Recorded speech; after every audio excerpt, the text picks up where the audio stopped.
Okay, real talk. You woke up this morning, and what's the first thing you did? I'll bet you looked at the time. Maybe you grabbed your phone, squinted at it, groaned a little, and then looked again 3 minutes later just to make sure it hadn't changed. Ha! Yeah, me too. But here's a question that actually blew my mind when I first thought about it. What even is a clock? Like, seriously, we use them every single day, every single hour, every single minute. They're on our walls, our wrists, our phones, our microwaves, our cars. We are surrounded by clocks.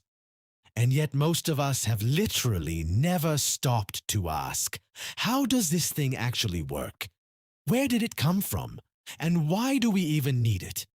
Well, buckle up, because in the next few minutes we are going on a wild little journey through time. Pun absolutely intended. So let's start simple. A clock is basically a device that measures and displays time. That's it. Sounds boring, right?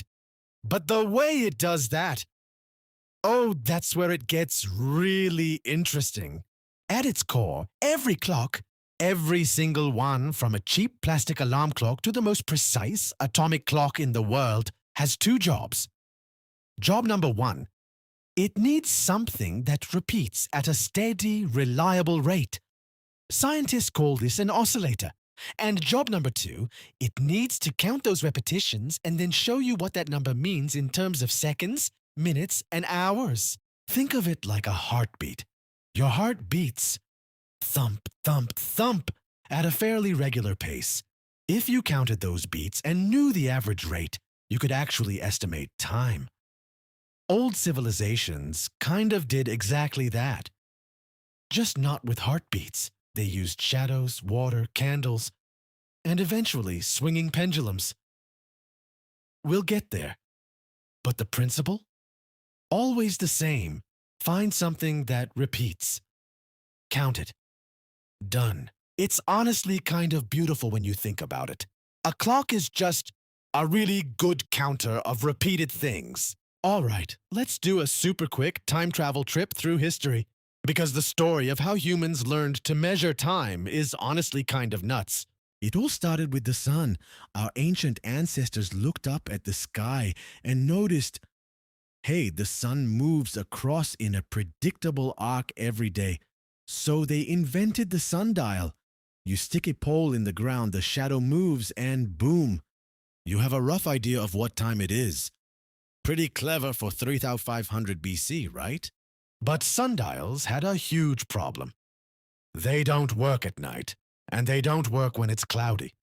So people got creative. They invented water clocks, where water drips from one container to another at a steady rate. The ancient Egyptians used them. The Greeks used them. Even ancient Chinese emperors had fancy water clocks. Then came hourglasses with sand. Then candle clocks, where you'd mark lines on a candle and burn it down. But the real revolution happened in the 1600s. A Dutch scientist named Christian Huygens, and yes, I know that name is a mouthful, invented the pendulum clock. By using the regular, reliable swing of a pendulum, he created clocks that were dramatically more accurate than anything before. We're talking hours of error per day, suddenly dropping down to just minutes. And then from pendulums, we went to springs, then to vibrating quartz crystals, and then, get this, to actual atoms. But we'll save that for later. The point is, humans have been obsessed with measuring time for literally thousands of years. And each time we got better at it, the world changed completely. Okay, so you probably don't have a giant pendulum clock hanging in your bedroom.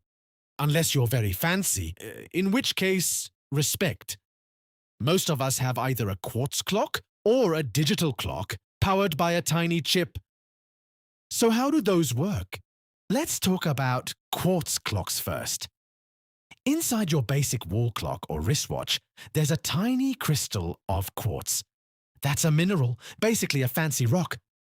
And when you run electricity through quartz, something really weird and cool happens. It vibrates. Not randomly. It vibrates at an extremely precise, consistent frequency. We're talking 32,768 vibrations per second. Every second. Without fail. The clock circuit counts those vibrations, and every time it hits 32,768, click, 1 second has passed. It then converts that into the movement of the clock hands or the change in a digital display. That's literally it. A rock vibrating 32,768 times a second. Somehow that became the technology powering most of the clocks in the world. Wild, right? Now, for digital clocks, they work on the same basic idea, but everything is electronic. There's an oscillator that generates a regular signal and a counter circuit that adds it all up and then displays the result as numbers on a screen.